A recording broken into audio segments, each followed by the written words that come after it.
Hey, Rob, when choosing a financial planner, should I work with a big brand or a local independent firm? That's a great question, Jimmy. I think we should dig into this because I think it's important. Weekly wisdom to help you retire and stay that way. This is Last Paycheck. Welcome back to Last Paycheck. We're your hosts, Rob Hoxton, myself, and Jimmy Sutch, both financial planners at Hoxton Planning and Management. We're glad you're here with us today. And today we're going to talk a little bit about this whole odyssey of trying to decide if you're going to use a financial planner, which kind to use. And there are lots of different flavors. Today we're going to focus primarily on the differences between a truly independent advisor and maybe one that works for a larger organization like a bank or a broker-dealer, a wirehouse, a New York firm or something like that. So maybe we can just jump right into that. Jimmy, I know before you joined Hoxton Planning and Management, you had worked for a couple of these big organizations, and maybe you can touch a little bit on your experience. Yeah, I think generally speaking, when people begin to look or approach working with a financial advisor or a planner of some sort, and then they go online and they begin doing the research, there's a debate between being independent or what it means to work with an RIA, registered independent advisor, or working with a wirehouse or a broker dealer. So I started with Wells Fargo Advisors, and I was there for a number of years. And really, it's almost like Wells Fargo gives you a construct to work within or parameter. So it's a good way to get into the business. And then at some point, you kind of graduate out of it.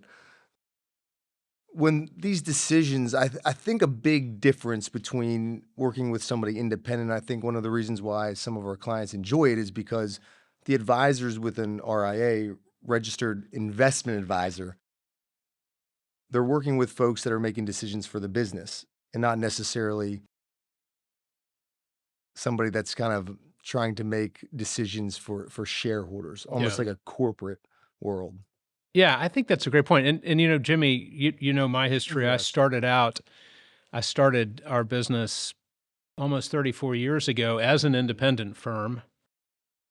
And then, 20 years or 23 years later, I merged with a larger organization that became part of Goldman Sachs. And so we were part of a very large Wall Street firm, and it had some advantages, and in my view, it had some things that weren't so great. I mean, they were fantastic with research and things like that. But when you're working with an advisor who's part of a really large organization, a lot of the decisions and a lot of the guidance that advisor can offer the client actually comes from a centralized location, and they may not really understand your particular situation or your needs.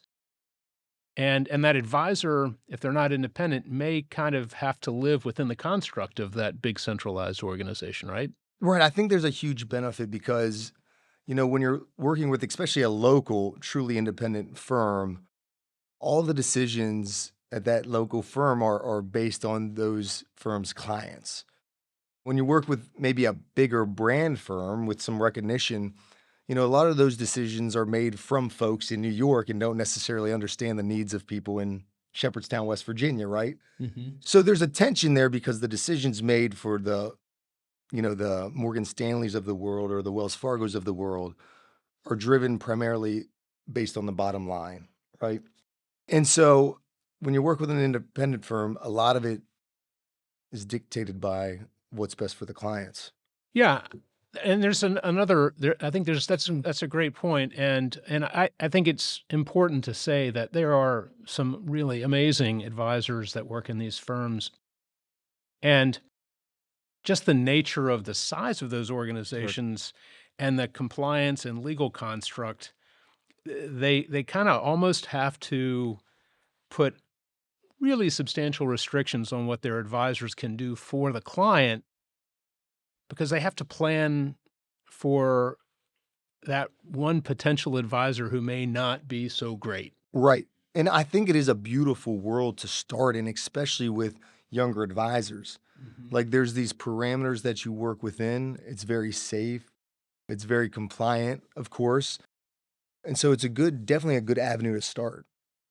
It's one of the questions that we get from time to time when people are trying to decide whether to work with a smaller independent firm or one of these very large organizations is, what is it that makes you different what are some of the potential benefits that I get by working with a small firm? And of course, like for us in a small community, we see our clients at the grocery store, we see them at church. I mean, I go for a jog along the little jogging path, and I run into them. Usually they're passing me, but so we're part of the same community, right? And so there's a certain accountability that comes with that. I mean, if you're going to see your client and you're watching your kids play baseball and sitting right next to you is one of your clients, Right. there's a certain behavior that has to happen, right? Which I think is a productive and beneficial component. But one of the questions that I'm frequently asked is, okay, you're a smaller firm, but is there any way that you can have similar capabilities, like the access to the investment opportunities or the research Right. that I might be able to get if I'm working with a much larger firm? And my argument is, yeah, I mean, that's a commodity. We buy research from these very large firms, and then we deliver recommendations based in part on that research. Even some of the safeguards that we often get questioned about when somebody comes to work with us, it's we use Fidelity and Charles Schwab, and so some of that larger brand kind of safeguarding or protection of the client's assets is taken care of at the custodial level. That's a great point. So it's not like in the Rob and Jimmy brokerage right. account. It's in a large, Right. Everybody's heard of Fidelity. Everybody's heard of Charles Schwab. That's Right. where client assets are custodied in. And Right. if you go back 20 years or 17 or 18 years ago, and you think about during the credit crisis, some of the scandals that were exposed, some of them were because the investment advisor was actually not using an independent third-party custodian, right? And so that's how a Ponzi scheme can happen. Right. Right. So Another question we often get, just to deviate a little bit, is kind of the suitability versus fiduciary standards. Yeah. And so, coming from a world of working with a broker dealer, in some capacity or in some accounts, right, are required to act as a fiduciary. And then in others, maybe a commission-based account, you're only held to the standard of suitability. So fiduciary means you have to act in the best interest of the client at all times. Suitability is a little less, and you're just required to do what suits the client's needs.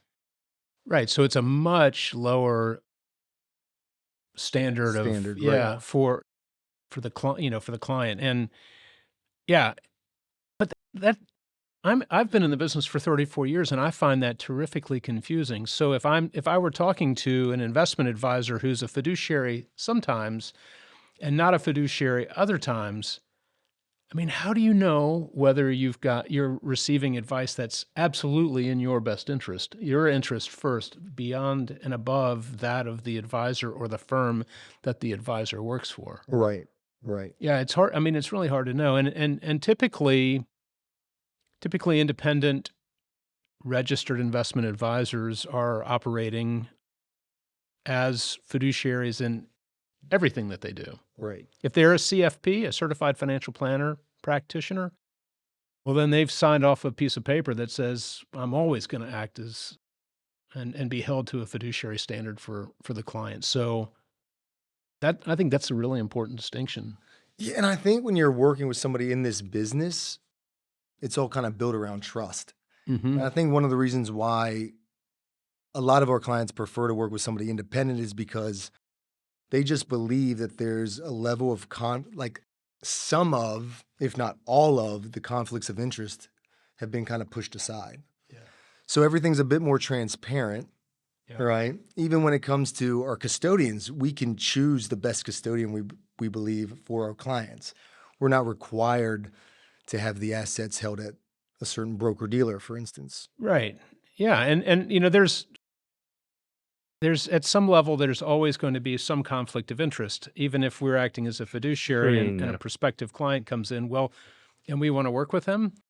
Well, we want to work with them because we want to make them a client. And so Right. to an extent, it's like, there's a little bit of a conflict of interest, but that's pretty easy to see, and it's certainly well disclosed. But yeah, and Jimmy, you mentioned a minute ago the idea of, in some cases, if an advisor is offering a commissioned product or a Mm. commissioned account, then they're held oftentimes to a suitability standard. I know that on the independent side, there are some insurance products that you can't offer a client that don't have a commission. So oftentimes advisors will receive a commission, and they should be clear on that.